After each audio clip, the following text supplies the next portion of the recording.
Hello, second grade. Great job on the acorn. Kids, I believe we're going to close out the school year with a boulder.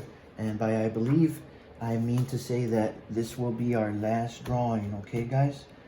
And let me put this aside, guys. So, as I said, boulder. And as you guys know by now, I like to position my paper horizontally, the landscape way, not necessarily tall, not the tall way, I should say. Okay, so I'm going to start with a few curved lines. 1, 2, 3. Now, I would like to draw a boulder, as I said, but we just can't make it so smooth. Not all boulders or rocks, for that matter, are smooth. And a rock, or excuse me, a boulder is just a very large rock.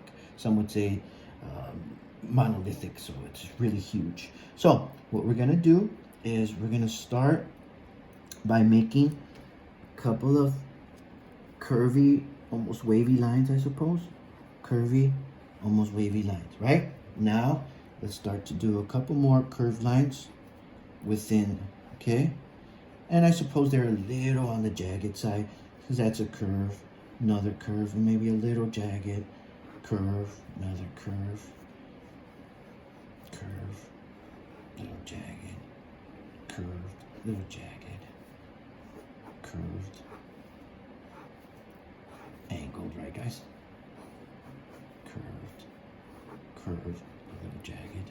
I'll stop there to let you guys catch up, okay? So as you can see, we started off with 1, 2, 3 curved lines. And now within those curved lines, we're adding more lines. Because remember, guys, drawings are made up of lines and shapes. Again, what makes a drawing? Well, a lot of time, effort, and talent, as you guys know, because you're the talented ones.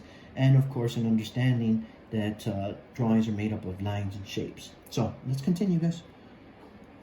So these are angled, maybe a little zigzag, okay? Okay, so as you guys know, I like to put my light source, or I like to pretend rather, that the sun is at the upper right. Okay, a habit I picked up when I was a little boy.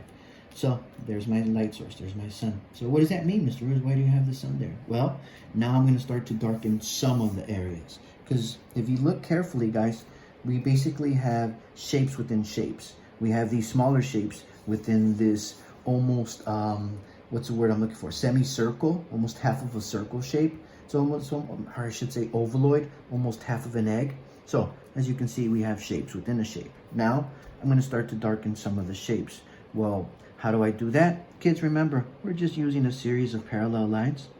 It's called hatching, okay? And some areas we want a little darker. And why? So we can show that contrast, the difference between light and dark, okay? So for this one, because it's towards the bottom and at the opposite end of the light source, guys, I'm gonna go closer with my lines. They're a little closer. And the closer your lines are, guys, when you use hatching, the darker the area appears to be, the darker. See how this one looks a little lighter and this one looks a little darker? Well, I want another darker area over here. So, again, guys, look, I'm just drawing my lines close to one another, closer to one another. And that produces a shaded or dark area. A darker area, I should say, okay? Because shading is another matter altogether. Okay, and over here, okay? And these I'm going to spread apart a little wider off, okay? Because again, I want the underside and the left side to appear darker, okay? So I'm going to go darker at this one. Okay, and over here.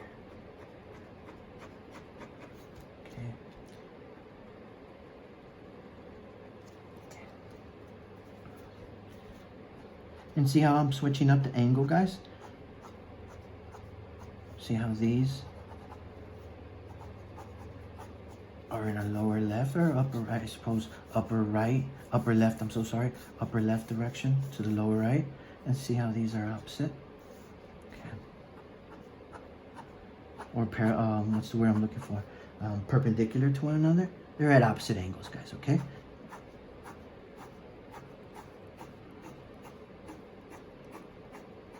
Okay, and within it, within here, within the smaller spaces, guys, you can really give it that light and dark effect, and that play between light and dark. And see how I'm alternating directions, or I'm going from, I'm angling. Okay.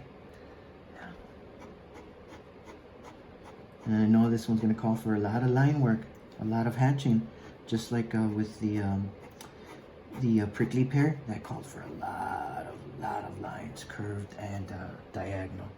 And the coconut called for so many curved lines, guys. Okay. Now this is going to be a little lighter because of the sun.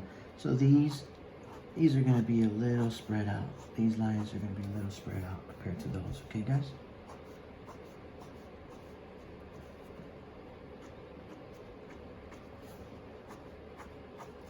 Okay. Now we're not done. So you see how we have a little play of light and dark. See here, these lines are wider, or are drawn. They're further apart. I'm sorry, kids. See how these lines are drawn further apart from these? So that's where we get this play of light and dark, guys. Okay. So I'm gonna go back over here because I want this area darker. So what do, guys? Oh, you guys see? I'm just drawing more lines, guys.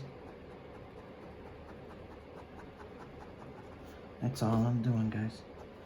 That's all I'm doing.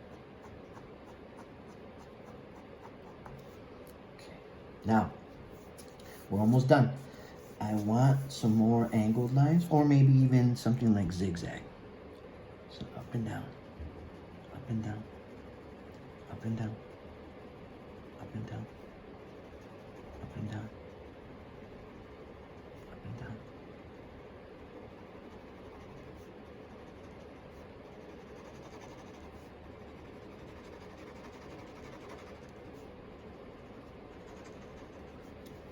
Well, guys, I hope you guys approve. And what you can do is start to darken, or how do I put it, other than give me some really pronounced lines around it. Okay, you can start to darken your lines around it, but stop. Don't hard line it so much near the light source, in this case our little sun. Okay, don't darken it so much there. Okay, because that part is reflecting light, that part is well lit. Okay. So what am I doing, guys? I'm just putting a darker line, actually a few lines, as you can see, guys, around my boulder here. Okay.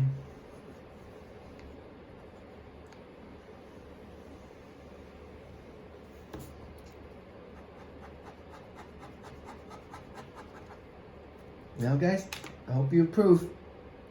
Be safe, kids.